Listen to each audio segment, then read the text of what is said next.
First thing I noticed when I pulled into the driveway that Sunday afternoon was that my suitcase was already on the porch. Two suitcases, actually. The brown leather one I'd had since 1987 and the canvas duffel bag I used for fishing trips up to Lake Quinault. Both zipped up tight, both sitting in the rain. My wife of 34 years stood in the doorway with her arms crossed. "Don't make a scene, Henry," she said. "The boys are inside." I sat in the truck for a long minute with the engine still running. I'd just driven back from the funeral home in Aberdeen, where I'd spent 4 hours signing paperwork for my father's estate. I was 63 years old. My knees ached. My back ached. And my wife was telling me not to make a scene because our two grown sons were inside the house I'd paid the mortgage on for 26 years. I cut the engine. "Patricia, what is this?" "I think you know." "I really don't." She walked out onto the porch then, careful to step around my suitcases like they were something the dog had left behind. She had her hair done. I noticed that. She'd been to the salon while I was burying my father. "Your brother called me this morning," she said. "He told me what your dad left you and what he'd left him. So, we both know there's no future in this, Henry. There's no point pretending anymore." I just stared at her. The rain was coming down harder now, that slow gray Washington rain that gets into everything. "My father died on Tuesday," I said. "We buried him yesterday. I know when your father died. And you're doing this today."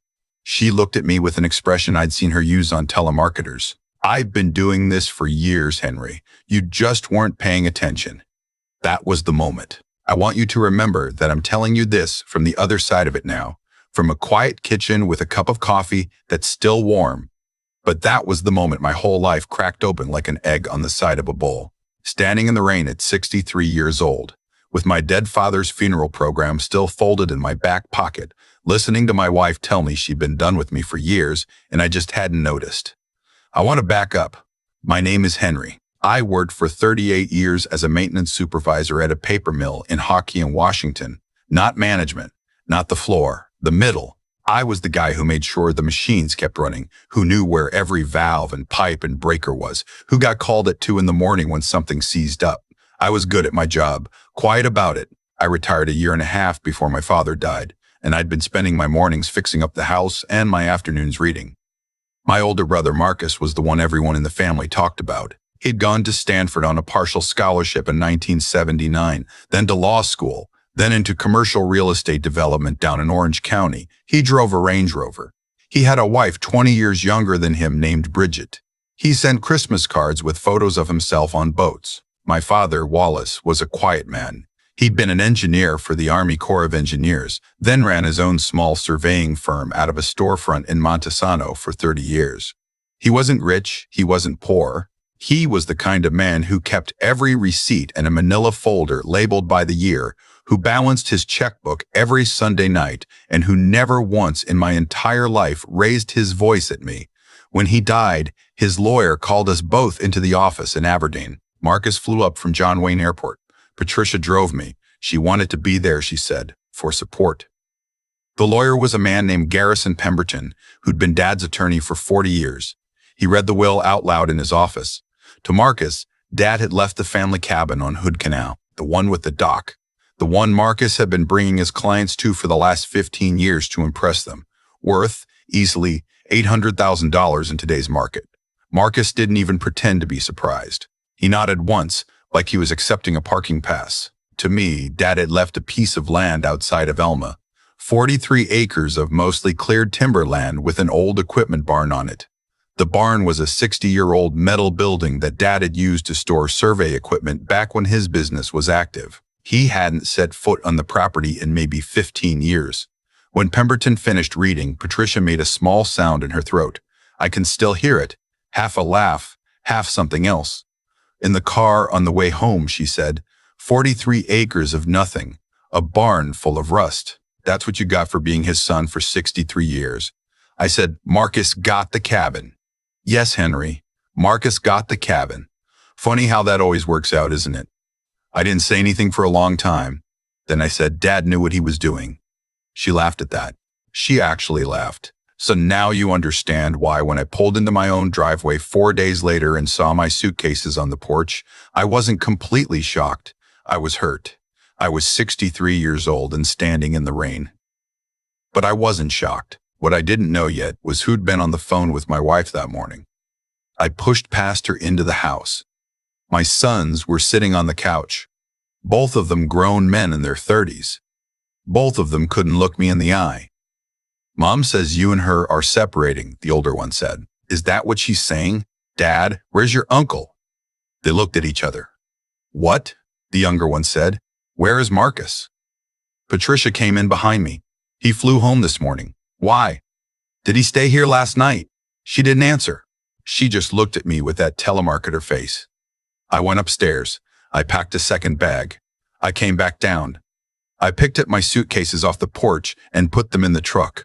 The boys came out and tried to talk to me, but I wasn't ready to talk to them. I drove away. I didn't have anywhere to go. I drove for 2 hours. Up Highway 11, past Lake Quinault, all the way out to the coast. I sat in a diner in Pacific Beach drinking coffee until the waitress started giving me looks. Then I drove back inland. It was almost midnight when I pulled up the gravel road to my father's property outside of Elma. I hadn't been there in years either. The gate was locked. I had the key on the ring Pemberton had handed me 4 days earlier. I unlocked it, drove through, locked it behind me, and parked next to the equipment barn.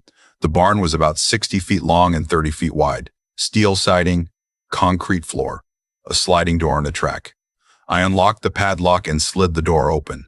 The inside smelled like old motor oil and dust. There was a workbench along one wall, a row of metal cabinets, some surveying tripods stacked in a corner, a couple of generators, an old pickup truck under a tarp.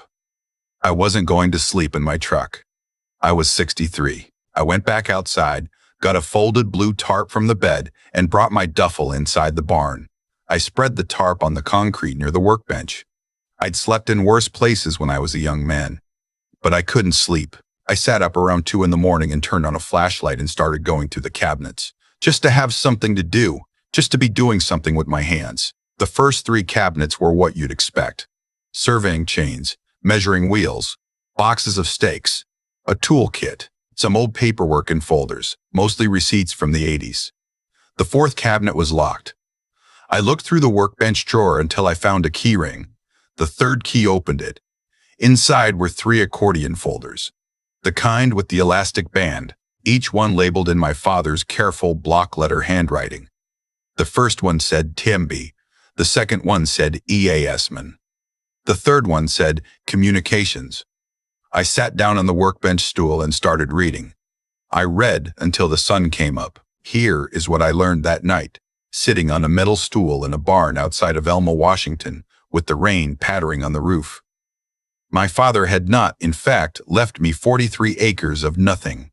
In 1991, when my brother Marcus was newly married and asking my father for money to invest in his first real estate deal in California, my father had done 2 things that nobody in the family knew about. The first was that he had refused to give Marcus the money.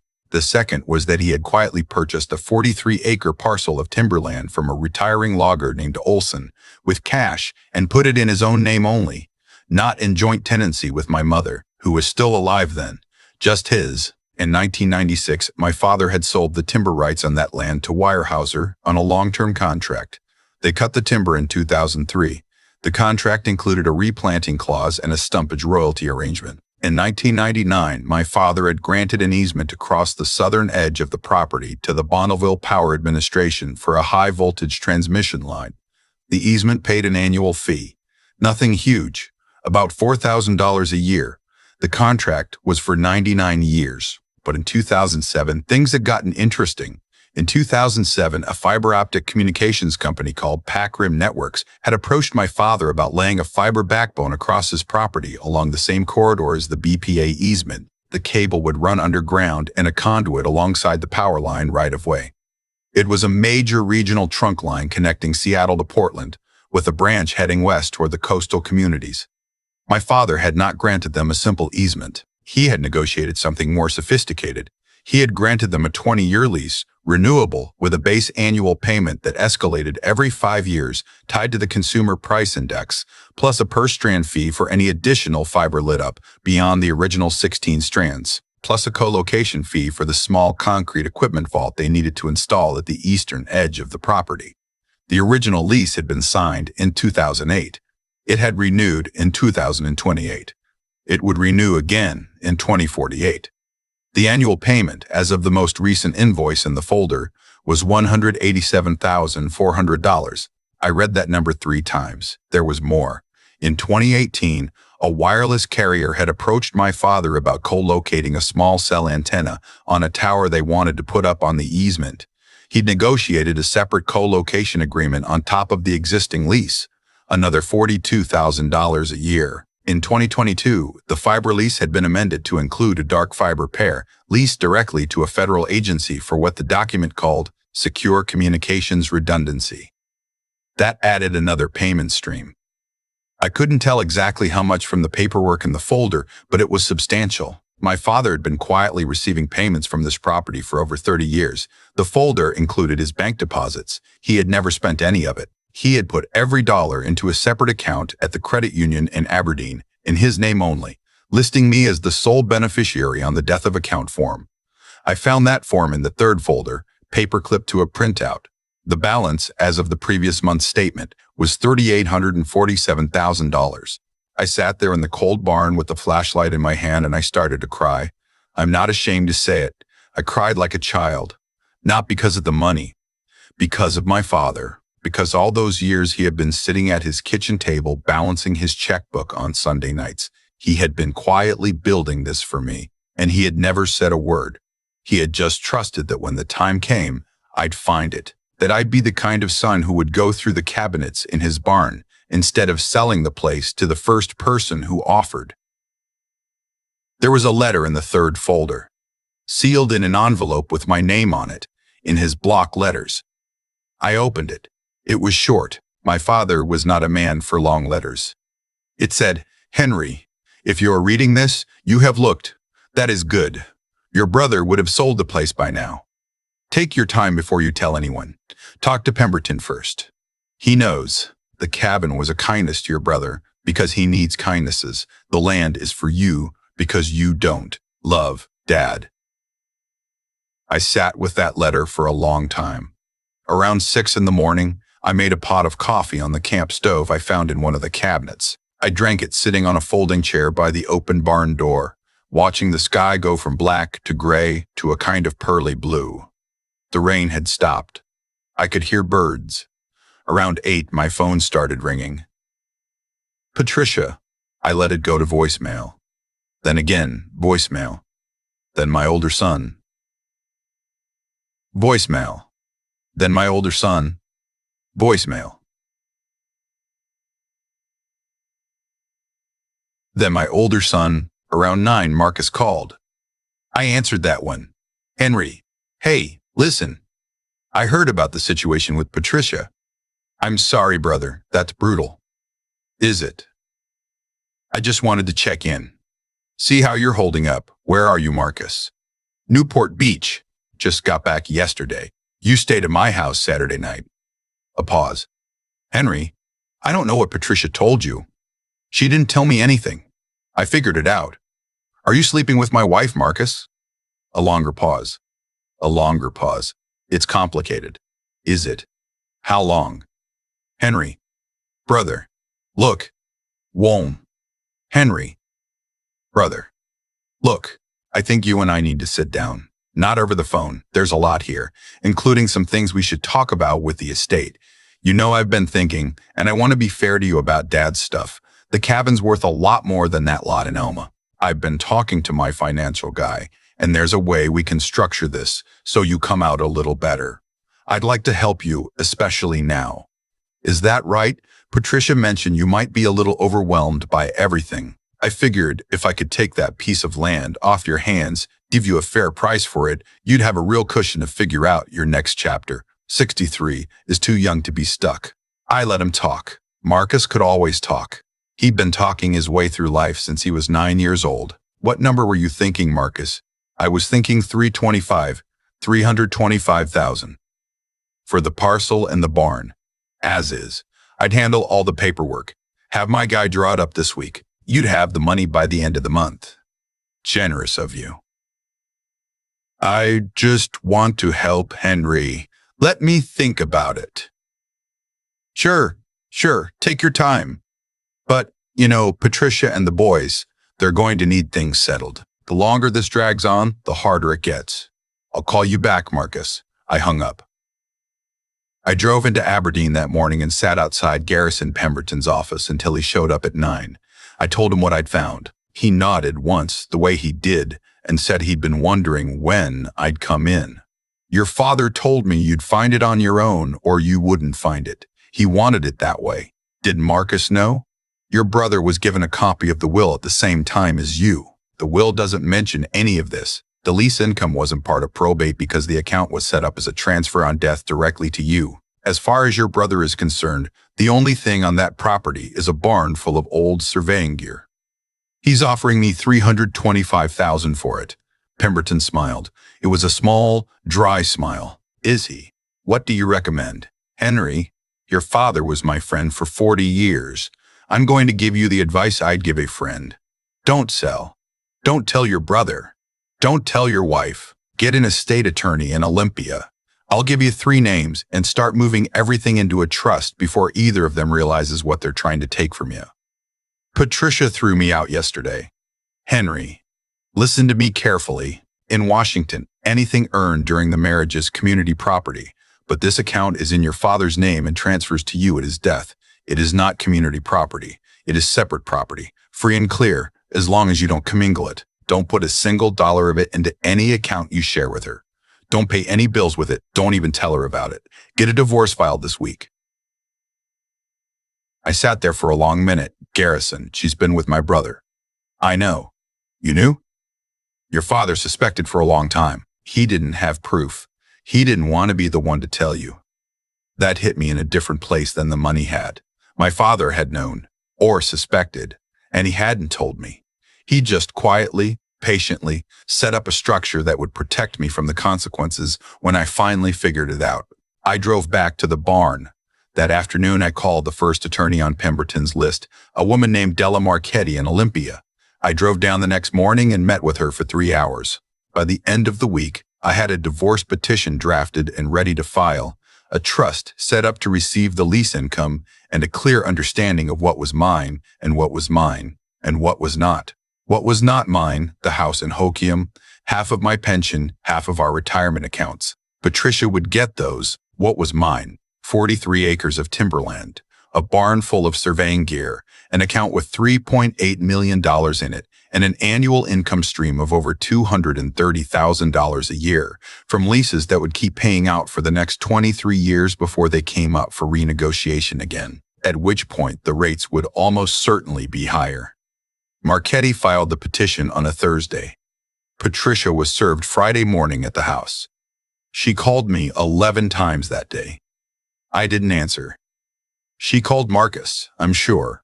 I don't know what they said to each other.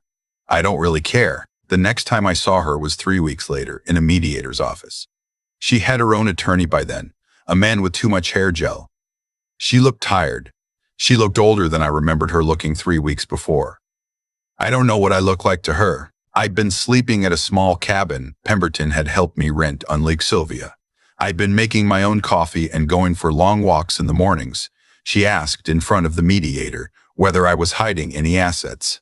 I said, truthfully, that everything I owned during the marriage was on the disclosure form, which was true. The land and the trust were not marital assets. They were never mine until my father died, and they were never going to be ours. Her attorney pressed. He'd done his homework. He'd looked up the property records on the parcel in Elma. He'd seen the BPA easement on the title. My client has reason to believe, he said, that the property left to Mr. Joe Henry by his father generates substantial income. It generates $4,000 a year from a power line easement, I said. I'd be happy to share the documentation. The barn has some equipment in it that could probably be sold for parts, nothing else. I was lying. I was looking him in the eye, lying. I am not proud of it. But I had spent 34 years being the truthful one in my marriage, and I had nothing to show for it but 2 suitcases on a porch in the rain. He didn't have any other paperwork to point to. The communications lease was held by a separate LLC my father had set up in 1998 to receive the payments. The LLC was owned by a trust. The trust was the one I now controlled. None of it touched the property records in any way that a casual search would reveal. We settled. Patricia got the house. She got half my pension. She got half the retirement. She did not get the land. She also did not get Marcus in the end. I heard from one of my sons 6 months later that Brigitte had finally figured it out, and Marcus was in his own divorce, and Patricia had been a temporary stop on his way through several other women. She was alone in the house in Hokkien. The boys were polite to her but not warm. They knew what had happened. I bought a small house on the bluff above the Chehalis River about 8 miles from the barn property. 3 bedrooms, a wood stove, a back porch that catches the morning sun. I had a contractor build a proper office onto the side of the equipment barn, with insulation and heat and a real bathroom, and I started spending my days out there. I cleaned out the cabinets. I framed my father's letter and hung it above the workbench. I kept the old surveying tripods in the corner, just where he left them. The fiber lease company sent me a renewal notice last spring. The base rate stepped up. I called the law firm in Seattle that handles the corporate side for the carrier, and we negotiated a few small amendments. The annual payment is now $214,000. Marcus reached out about a year after the divorces. He left a voicemail saying he hoped we could be brothers again. I didn't call him back. My older son and I talk on the phone every few weeks. He drove out one weekend in the fall and we spent 2 days fishing the Winochi. He asked me, sitting by the fire that second night, if I had any regrets about how it ended. I thought about it for a long time. I told him the truth.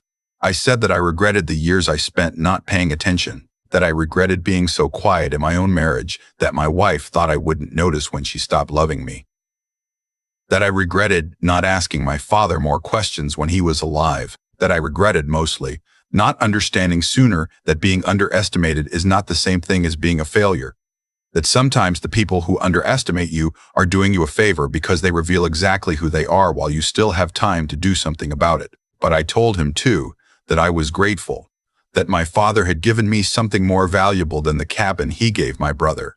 He'd given me a long, slow lesson in how to read carefully, and he'd given me the chance to apply it when it mattered most. The cabin Marcus inherited burned down a year and a half after Dad died, in a brush fire that came through that part of the canal in August. It was insured. He took the money and bought a condo somewhere. The barn outside of Elma is still there. It's mine. The land around it is replanted in Douglas fir. The fiber line runs underneath the southern edge of the property, carrying who knows how many millions of conversations a day.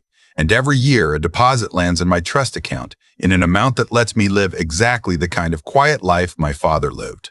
I balance my checkbook on Sunday nights. I keep my receipts in manila folders. I read every contract I'm asked to sign all the way through, and then I read it again. Sometimes, on rainy afternoons, I sit out at the barn with a thermos of coffee, and I think about that night. The night I sat on the workbench stool with a flashlight and read my way out of a life I didn't even know was killing me.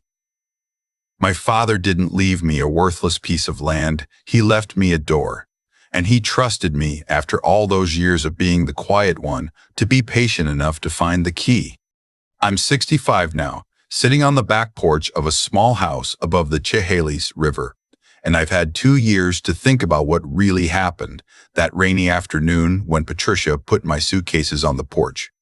Here is what I've come to understand. Nothing in that story happened by accident, not one piece of it. My wife didn't suddenly stop loving me on the day my father died. She'd been drifting away for years, and I'd been too quiet, too patient, too willing to assume she'd come back on her own. My brother Marcus didn't suddenly decide to take advantage of my marriage. He'd been the kind of man who took what he wanted his entire life, and nobody in our family had ever told him no.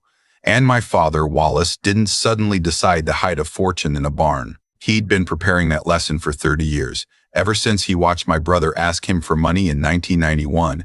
And saw something in his older son's eyes that told him exactly who Marcus was going to become. Cause and effect. That's the whole thing right there. Every quiet choice my father made on Sunday nights at his kitchen table came back as a door I could walk through when I needed it most. Every loud, flashy choice Marcus made came back as a cabin that burned down in a brush fire and a marriage that ended in a courtroom. Patricia chose contempt for 34 years, and contempt was what she ended up with. Alone in a house that suddenly felt too big. If I could tell my younger self anything, it would be this. Be honest, even when honesty cost you something. My father was honest with himself about who his sons were, and that honesty is what protected me. Be smart enough to read the fine print, not just on contracts, on people, on the small ways your wife stops looking at you across the dinner table, on the way your brother's compliments always come with a price. The signs were there for years, and I missed them because I didn't want to see them. Wisdom isn't about being clever. It's about being willing to look at what's actually in front of you and be strong enough to walk away when the truth finally arrives. That's the part nobody talks about. I was 63 years old when I drove out to that barn. I could have curled up in self-pity. I could have begged Patricia to take me back. Instead, I made coffee on a camp stove at 6 in the morning and started over. That took something I didn't know I had until I needed it. The land my father left me wasn't the gift. The gift was the long, quiet example of a man who paid attention, told the truth, and trusted that his quiet son would eventually find the key. I'm trying, every day, to be worthy of that trust,